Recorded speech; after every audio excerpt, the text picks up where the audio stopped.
Phoenix Rising is the newest family coaster at Busch Gardens Tampa. This was the first Bolliger Mabillard family inverted coaster to make its way to the United States, and this model has been growing in popularity in recent years. How does this stack up to similar rides offered by other manufacturers, though? Find out in this review.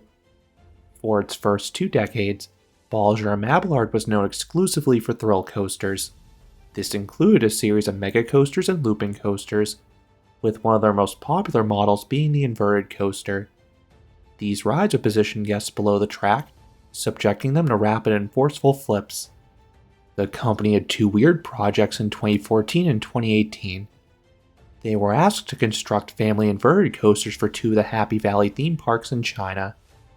This was an interesting choice because B&M had never made any family coasters. Further, the ride was almost identical to Vecoma's 395-meter family suspended coaster layout, which can be found at 8 parks across the globe. It featured the same capacity, similar statistics, and the same layout. What happened? Supposedly, Happy Valley asked Vekoma to build one of their suspended coasters, but the Dutch manufacturer refused, as the chain already featured knockoff coasters based on their rides. So it seems that Happy Valley went to B&M, and they agreed to produce the layout, basically taking their standard inverted coaster hardware and scaling it down. Flash forward to the 2020s. B&M has tried to become bigger players in the family coaster market. Many parks have been focusing on smaller coasters post-pandemic, so B&M has begun producing a series of family coasters with the United Parks chain. 2 opened in 2024. One was Penguin Trek at SeaWorld Orlando. This was a sit-down launch coaster. The other was the subject of this video, Phoenix Rising. This is a family inverted coaster at Busch Gardens Tampa. The chain has continued to build family inverts. Busch Gardens Williamsburg opened Big Bad Wolf, The Wolf's Revenge in 2025.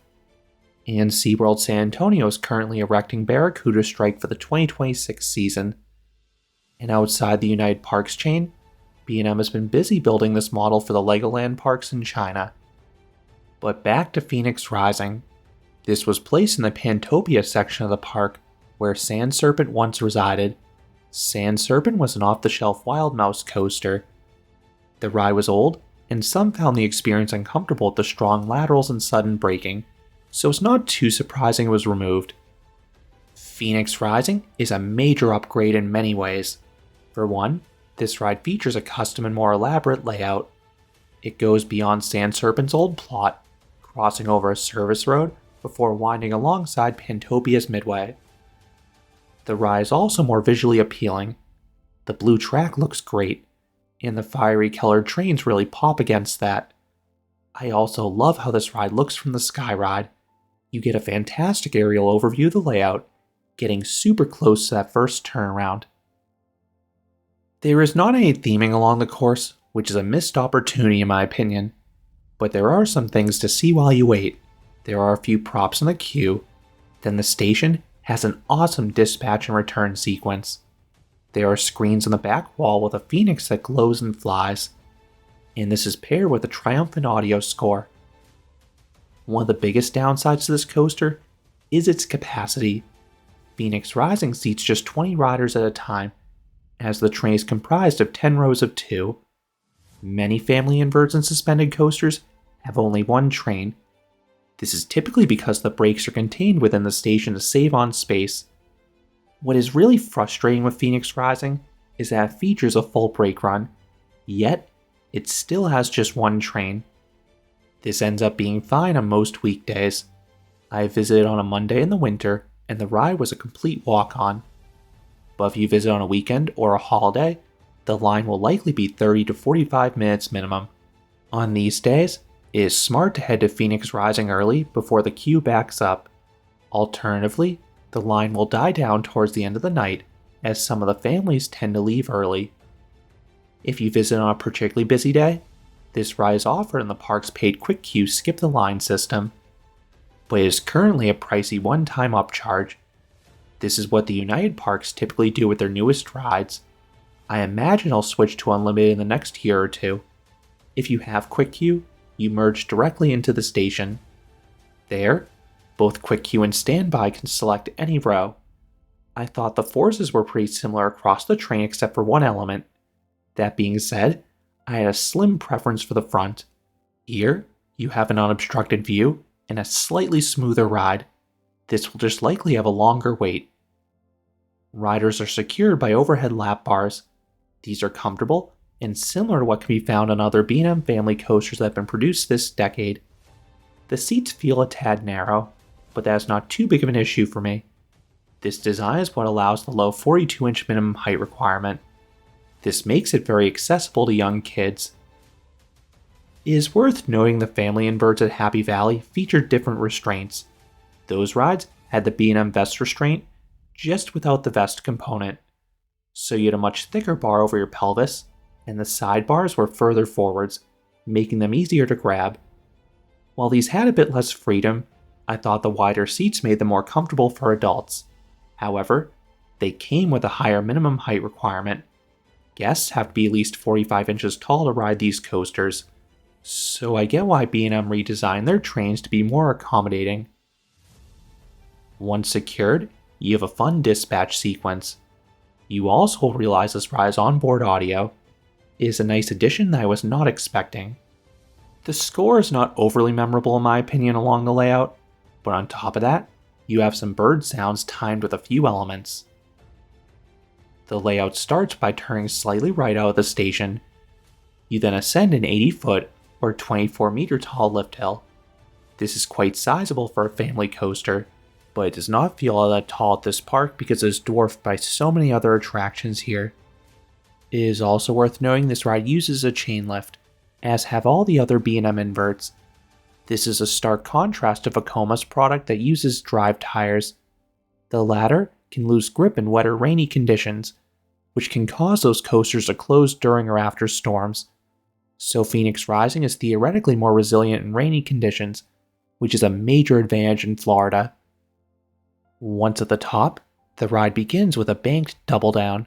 No notable forces, but it is fluid and it builds up all the speed needed to complete the layout. Next is the far turnaround. This is one of a few overbanks on the coaster. It offers light Gs in the element itself, and OK Gs in the subsequent valley. You then glide over a banked camelback. This crosses over the access road. The train loses a lot of speed at the apex, so you get some solid lateral hang time here. This is a weird sensation on an invert, and it is extra potent here given the open trains and minimalistic restraints. I liked this moment. Next is the most powerful sequence in the ride. You have a tiny S-hill. This has some positive Gs in the valley and nice snap on the directional change. This is immediately followed by a compact overbank. This is the most intense element on the ride. It offers shockingly strong positive Gs in front as you're pushed through the turn. They aren't as powerful further back, but they're still good for a family coaster. You then fly through a helix. I like how the lowest point goes slightly below ground level into a trench, and the element also offers sustained Gs throughout. They're just okay in power, but it is impressive how long they're held for a ride of this scale. The train then has one last turn with another decent dose of positive Gs, and then you hit the brakes. You then return to the station, with the Phoenix alongside you on the screen, ending the 1,831 foot, or 558 meter long experience. That is an acceptable length for a family coaster. What about the pacing? This is quite good for a family coaster. Outside of that banked camelback when it's advantageous to slow down, the ride moves at a nice clip. I particularly like the sequence in the second half when the ride does not let its foot off the gas. Now, what about the smoothness? This has been the most polarizing topic with this coaster. Many of B&M's older coasters are very smooth. Just look at Montu or SheiKra in the same park. But several of B&M's newer coasters had a rattle to them. Phoenix Rising is not glass smooth, but I would still call the ride smooth overall. You can hear the train vibrating further back, and you'll get a light rattle in the rear seats in the spots with positive Gs, but it is still perfectly tolerable in my opinion. The front is very smooth though, so if you're ultra sensitive to a rattle, just wait to sit there. I know some have pinned this on the new train design for Phoenix Rising, and maybe that is a contributor. For example, Big Bad Wolf, which opened 1 year later, is even smoother, but that ride exerts less positive Gs, which again is where the light shaking would occur in Phoenix Rising. Meanwhile, the family inverted coaster Happy Valley Beijing is extremely smooth, even though it is older and offers comparable Gs to Phoenix Rising, but again, that train is slightly different. I think it's just a reality that B&M's newer coasters will not be as smooth as their older ones. I think the company still knows how to make glass smooth rides, but it probably just comes at a cost. To make their rides more affordable, I believe they made a conscious decision to reduce the tolerances. Do I prefer how their older rides tracked? Yeah, but I would say Phoenix Rising is more than fine. Most guests will have zero issues with how it rides. I think coaster enthusiasts will notice the shake most, since they are used to the newest Vekoma family suspended coasters being glass smooth. But to be honest, I would say that Phoenix Rising tracks similarly to the nearby Freedom Flyer at Fun Spot Orlando. That one does not run as smooth as the ones that came after it. What would I rate Phoenix Rising? I would give this coaster a 7 out of 10. This is a good family coaster. I like the dynamic layout. The banked camelback has some fun lateral hang time.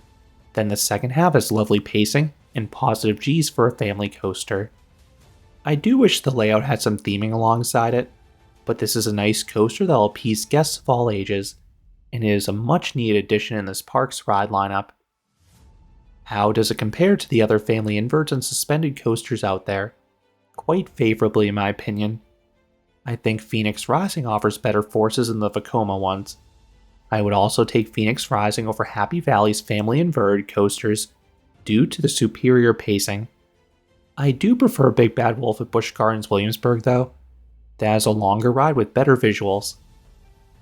I am excited for the future of this model, and I really wish we had family coasters like this when I was a kid. I would have loved this even more back then. Those are my thoughts on Phoenix Rising at Busch Gardens Tampa. What are your thoughts on this coaster? How do you think it compares to the other family inverts and suspended coasters out there?